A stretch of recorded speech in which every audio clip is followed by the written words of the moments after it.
Hi everyone, my name's Vita, if you don't know me already, and I started this blog, learningfrombeelzebub.wordpress.com, and I thought it'd be kind of interesting to incorporate some video entries into it.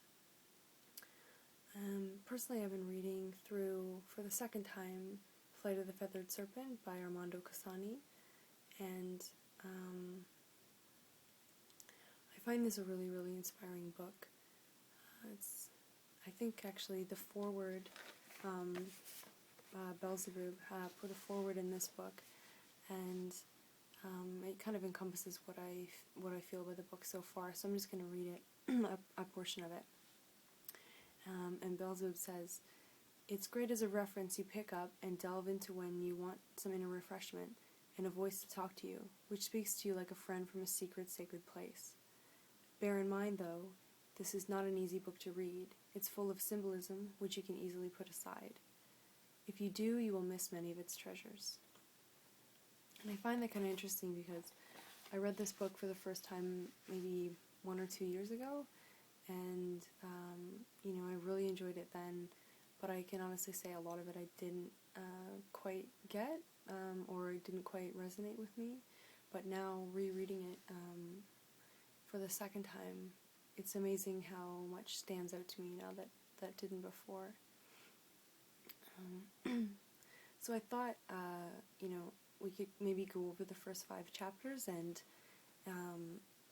afterward anyone can maybe do a video response, so we can get kind of a discussion going on the first 5 chapters, The Flight of the Feathered Serpent. Or, if you can do a written response as well, it's cool too. So I read through the first 5 chapters, and I can honestly say I really like the author. I really like the way he writes, and I relate to, it's hard to explain, but I really feel, obviously I didn't go through the Second World War, and or anything nearly as incredible as that, but I just think it's really interesting how he really set out to, further his career, and the way he wanted to do that.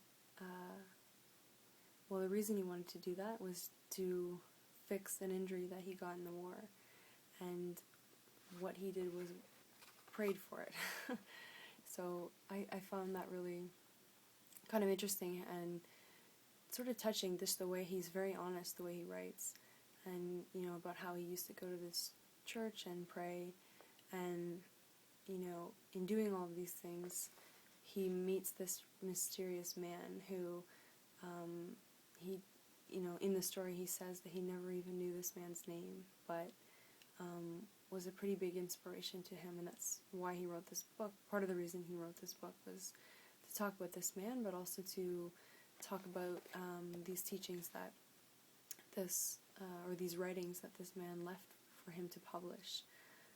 So, in the first 5 chapters it kind of starts out, he's in this particularly bad situation, mainly because of his own actions, and throughout the whole thing, his friend, it's almost a bit of a comedy in a way. A lot of it's tragic because of what's going on with the war and everything like that, but just the way it's written, you can kind of see these two very starkly different characters, which I found kind of interesting. So you have this man who has this injured leg from being in the war, and he decides to become a journalist, to raise money to have this surgery to fix his leg. And there's so many different gems in this book that his friend, this mysterious man he meets, says. And I'll just read a portion of it that I found really interesting. "Then he told me many things, which at the time I took as words he used to comfort me, insisting that I possessed certain personal qualities that indicated a promised awakening. Certainly this account doesn't have the aim of being an autobiography, neither to detail the particulars of my hectic existence before and after this event.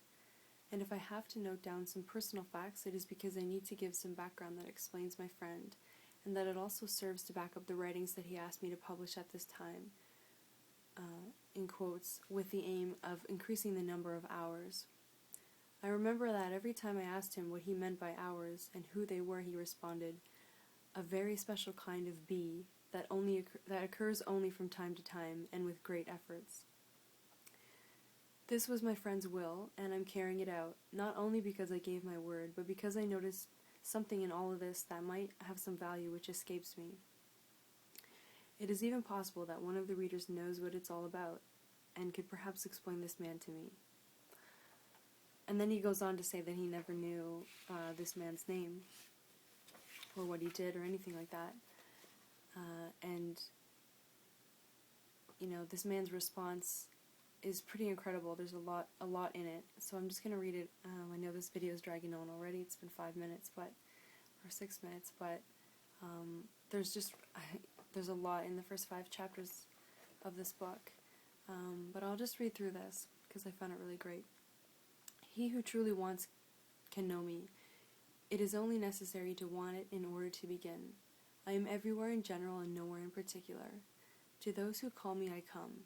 But this is only a way of saying it, because the reality is another.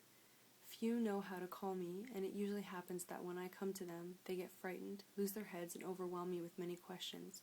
Who are you? What's your name? Where do you live? What do you live off of? What's your job? And things like that. I never answer to this kind of impertinence, because if man doesn't know what he wants, it's best that he doesn't know anything about me either. It also happens that those who look for me without realizing either decide not to pay any attention to me or claim everything for themselves. There are also those who consider me bad. However, this is only natural in this age of true degeneration of human intelligence. I ruin people's dreams and leave no illusion on its feet.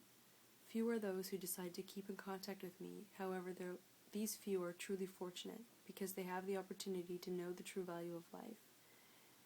It is clear that this knowledge has its responsibilities, but you will get to know this at the appropriate time.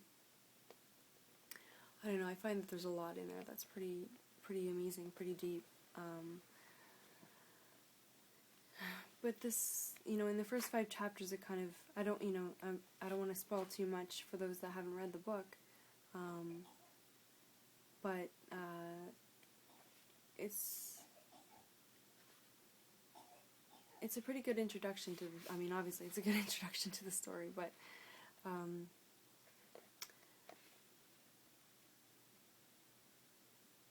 there's a really interesting dynamic between the two men, and I find that that's really something that I really enjoyed as well. So this video's dragged on a lot. It's already been 8 minutes, so I don't want to go too much more into it, but maybe if anyone else wants to read the first 5 chapters, if you have access to the book, and then you can leave a video response of what you were inspired by, and if not, maybe I'll do another video. I thought the first 5 chapters could be captured pretty fast in a few minutes, but as now I'm going through it, there's really so much even in the first 5 chapters. So yeah, I guess thanks for listening to this extremely long video, and hopefully we can get a bit of a discussion going in some form. I know we're all kind of spread out all over the world, so it'd be really interesting to kind of have a conversation about this book and what everyone can get out of it. So I guess that's all for now, and thanks for listening and seeing this new aspect to my blog. Thanks a lot. Bye.